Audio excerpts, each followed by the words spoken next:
And the artist in residence. In the oak grove, he sits staring, the resident artist at a local botanic garden. Terry Givens brings his pen and sketchbook, hat, and lunch. He sits on a bench in the shade, seeing lines, forms, composition everywhere. Hues, values, emotion, mood. As his eye follows convoluted trunk and limb lines, memories come up, reminders of paths he himself followed. His pen tip, too, follows all these lines and more. Some past paths he recalled worked out, some not as well.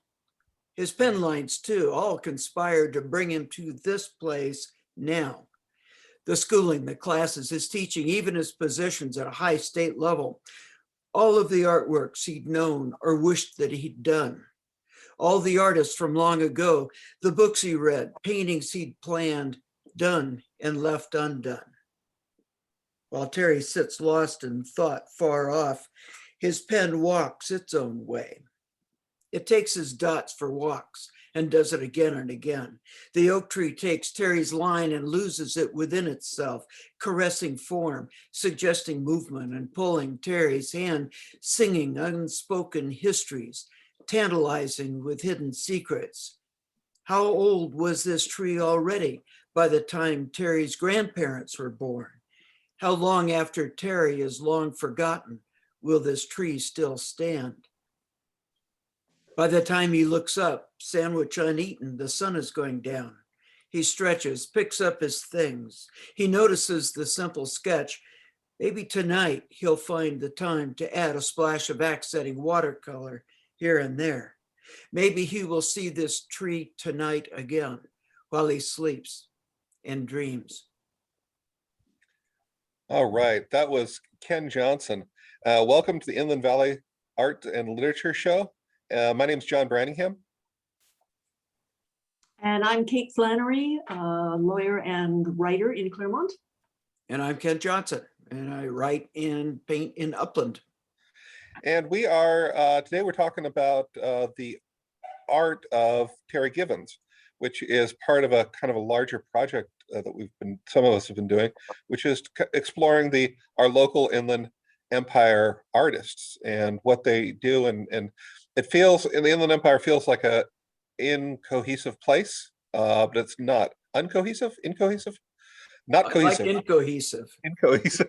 And uncoherent I'm being today. But it's not, and there is an inland voice, and I think Terry is one of those people who really was one of the originators, and his work is absolutely beautiful.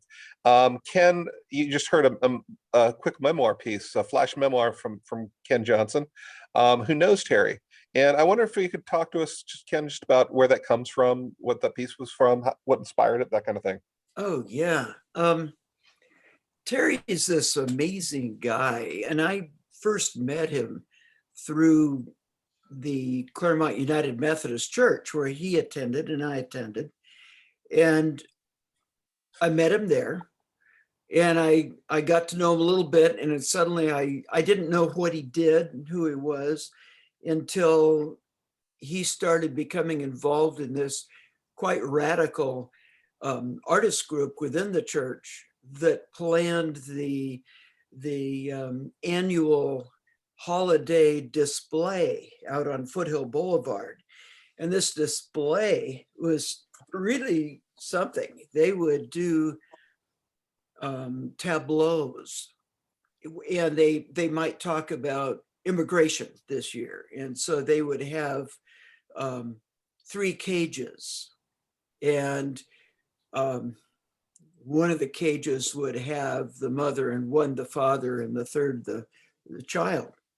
And it was situated in such a way that the child was in the middle cage, and the child was obviously a reference to Christ child. And these were immigrants dressed in contemporary clothing and in jail cell sorts of beds and chairs and stuff like that. So it drew a huge outcry from the community, just enormous. I mean, they were on local newscasts for this, I and remember this. people just were howling for blood over this thing. And so I was, every now and then I'd run into Terry and I'd talk to him about this. Terry's really this mild-mannered looking person. He doesn't look, act, or smell like a radical. He's like straight arrow, or at least he comes across, but he's got this wild streak inside. He worked with that for a number of years, and I got to talking about. Turned out Terry Givens used to be he worked in the Department of Education in Sacramento as an arts specialist. And so that's where he got his that's where he was most of his career. He does fantastic things. And so he retired, and I got to know him yet again in a different capacity, and started running into him up at what was then called the Rancho Santa Ana Botanic Gardens. It's now called the California Botanic Gardens. And there's Terry as an artist in residence. And he would do just kind of what I described. He'd go sit in the garden and draw. He'd make sketches, and then he would come back and touch them up a little bit and put splashes of watercolor. And so the result is they don't look like ancient Japanese prints. They look contemporary California, but they act like ancient Japanese prints. They act like Zen paintings, Zen water brush paintings, where some natural place is depicted in minimal and slightly stylized ways. And he's had a total of 4 books that are called Prayers in the Garden. And they don't have a word in them. It's just these sketches. And he calls them prayers. And the guy's quite surprising and an asset to the community. I understand that you and Scott Creeley are working on a project about him, and I can't think of a happier project for you guys to take on. Yeah, we're hoping, we're thinking, and Gene Sassy's in on this with us. So we'll have a show, the 3 of us, up in the Progress Gallery at some point. Good. And I think that he to me seems like one of these people who's really working out of a tradition of California art, continuing it. You mentioned the Japanese influence in the sense of there's a connection there, and I think a lot of the California plein air painters were influenced, inspired by that thing. Right, there's a lot of work out there. Yeah, well, the Japanese influence on Western art in general goes clear back to Van Gogh when Japan was opened up to trade forcibly, and it altered the economy, and they created the little kind of anti-cultural zones, and they did, among other things, they invented block prints and sold them to the West. So Amsterdam and Rotterdam and Paris were inundated with these things, and it just profoundly affected all the artists in the late 1800s. Mm-hmm. And he's continuing that sort of mission. And he's, that carries over. It's a world art form more than a Western or Eastern. Okay, before we got started on the podcast, you were talking about kind of the way you saw his work and the influence it had on you. Very much so. Terry is, like I say, he comes out of that tradition of California art that was influenced by the East and that affected me. And so I've really enjoyed this opportunity of being affected by him when he does a print or a drawing in the Botanic Gardens. They're very, very simple. He doesn't put stuff in the sky, and he does minimal line drawing and conveys mood with a flowed in watercolor.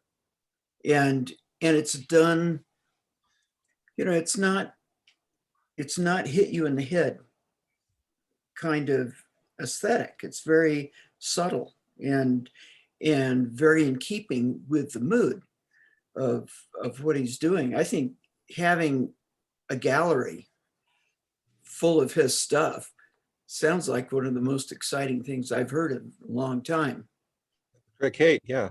Yeah, one of the things, and I keep seeing these parallels when we get to talking about art and literature. I keep seeing these parallels between work done by people like Terry Gibbons and poetry, where so much of the impact of a piece is in what's not there. It's in the space in between. And, coming from a musical background, you see it in music as well. It's not just the flow of notes, it's the pauses or the surprises or the breaks in rhythm or something like that really keep your attention focused, obviously, but also draw you in, which I think is what's so remarkable about what Terry does. Well, if you think about art and poetry, and you think about Terry Gibbons, he reminds me in a spiritual way to William Carlos Williams. And I think of the Red Wheelbarrow poem, which goes, so much depends upon a red wheelbarrow glazed with rainwater beside the white chicken. Okay. Well, what makes that poem? That poem doesn't work except for the first line. Makes everything work. So much depends, right? In other words, I say this is significant, and then we as people fill in the significance, right? And which is kind of what he's doing too. He's drawing our eye to color and saying, well, here's a place of signification. I might have just made that word up. And No. here, no, I didn't. Oh, good. And I find that absolutely gorgeous, right? I think you find that in flash fiction as well. Flash fiction is sort of the ultimate manifestation in fiction of Hemingway's iceberg theory. Yeah. And I think this too. I wonder if we could make an argument. He's really using that theory, that iceberg theory, to convey a sense of something. I think absolutely you can make that case. It's imagist art, which corresponds with imagist poetry. So the more abstract a piece, interestingly, the more concrete it becomes. Uh-huh. And did you ever have a chance to talk with him about his art? He sounds like he's a quiet kind of a guy, but you're an artist, he's an artist. And I'm wondering if you ever got into some quiet talk about what he does and how he does it. I've been very frustrated with my relationship with Terry in that regard, because I want to talk, and he just doesn't want to waste a lot of words, He'd rather draw about it. This just brings up a side issue for me. It's I spend a lot of time with writers and I spend a lot of time with artists, and I always feel a little uncomfortable with the artists because they're not verbal in the way writers are. Yeah. And it makes me feel like everyone's angry, but of course they're not angry. It's just they don't talk, They're withholding. Yeah, that's what I get out of Terry. He's the perfect stereotypic artist in that sense, only 10 times more so. Sorry. Yeah, keeps brilliant eye contact. His body language is perfect. He nods very acutely. But damn, you can't get nouns and verbs out of him, It's funny. you know? And he's very spare on the adjectives, adverbs as well.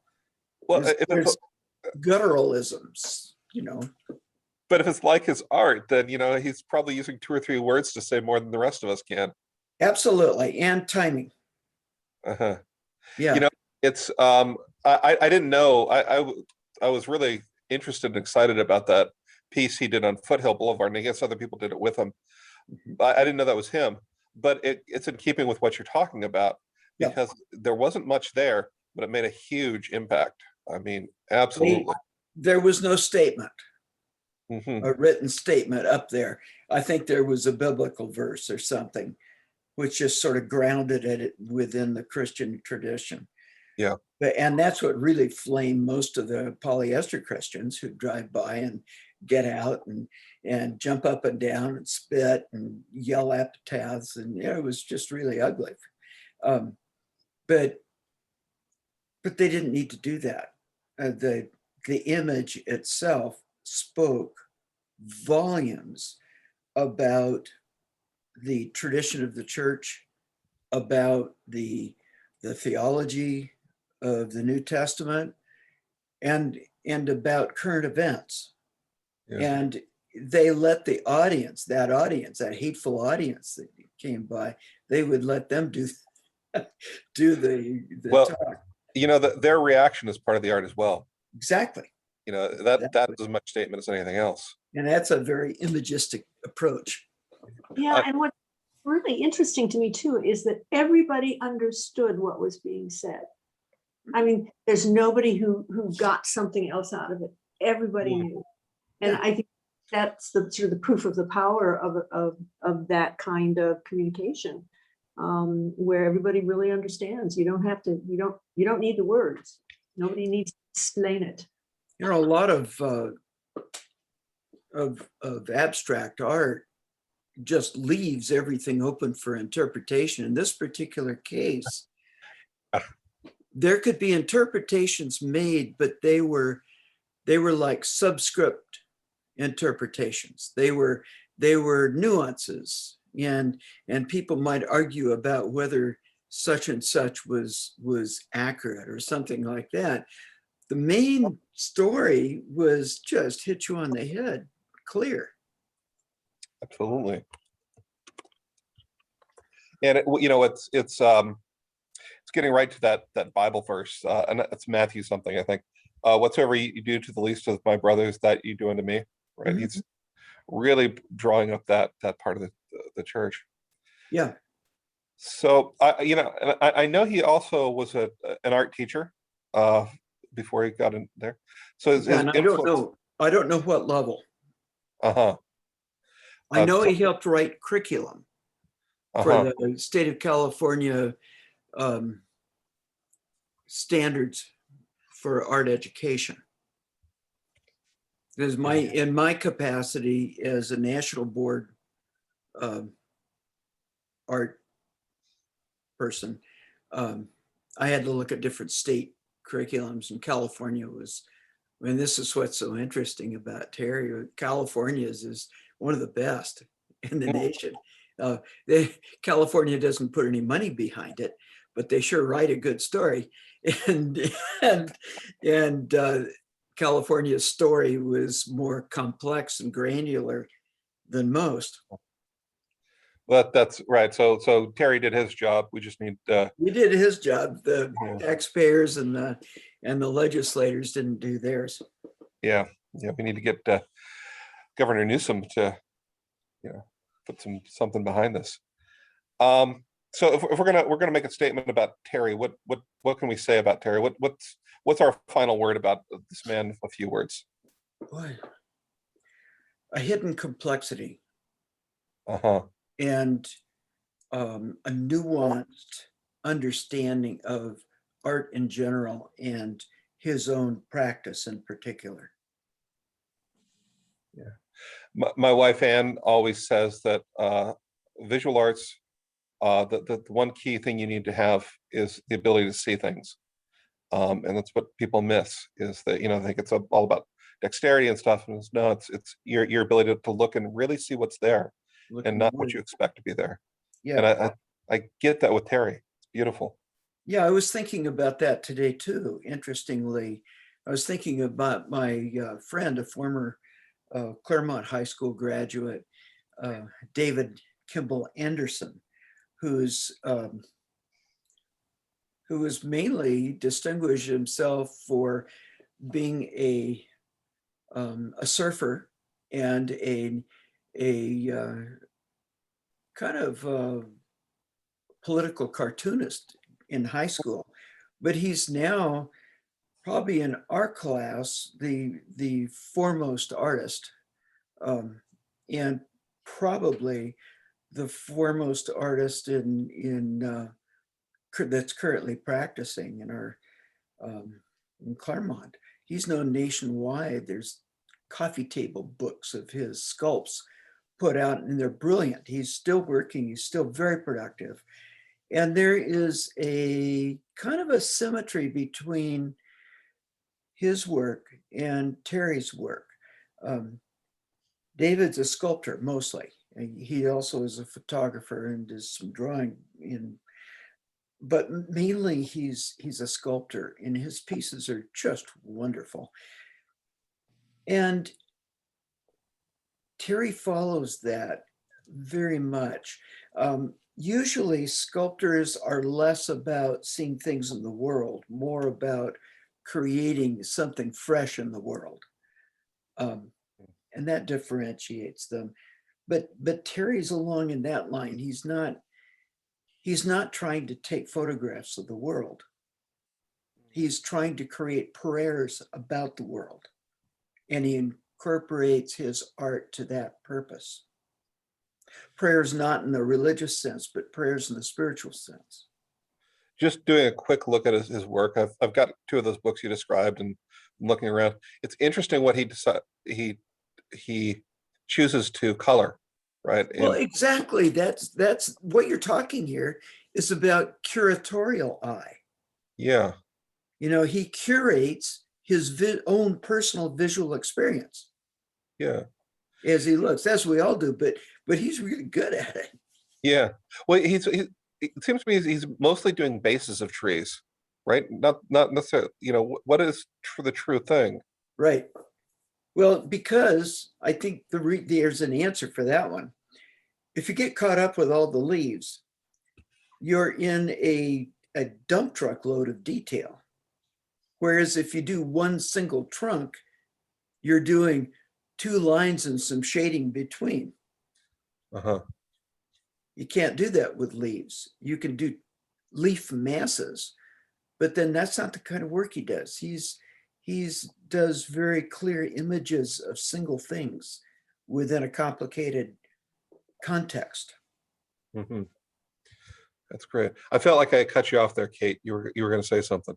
Oh, no, I was just gonna say that in the works that I've seen of his, what always strikes me about his applying color to the pen and ink or the sketches is that he really seems to find the soul of the place that he's painted or that he's been in, and then the color kind of blooms from there. Right. And it never extends out to the edges or never, you know, is fully colored, but it's just there's something about where he starts to put the color and things flow from that I find really remarkable and very beautiful. That's great. Yeah. Yeah, I absolutely. And we talk about the color blooming. I feel that. I really understand. After seeing his stuff, I really feel what you're talking about. And as an artist, I got to say that sometimes his color is absolutely counterintuitive. It is not the color you see in nature, but it's the color you feel there. Yeah. Yeah, that's I'll come down sometimes and talk to Anne while she's doing color pencil. Yeah. And so what are you drawing? So I'm doing the sky and she's got like pink. Like, I don't know how that works until you see it, and it's exactly right, Exactly. which is really interesting. Okay, well, I think that's a great place to stop with Terry, unless we have more to say about him. I would like to know just one more thing, John.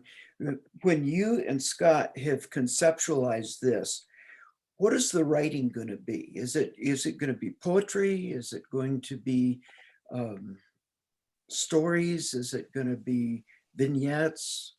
Yeah, well, Scott and I for a very long time have been trying to find a project together, right? Because we're old friends, and we're both writers. We do this stuff, and we had he and I both have a love of philosophy. Mine's more religious than his, and so he's Nietzsche, and I don't know, John Lacrosse.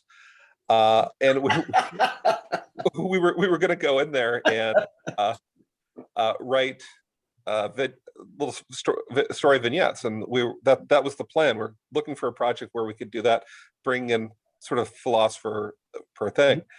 And then we saw his work and we said, no, poetry, because it's just and really imagistic poetry and really sort of tightly controlled stuff. And I know Scott's been planning some stuff.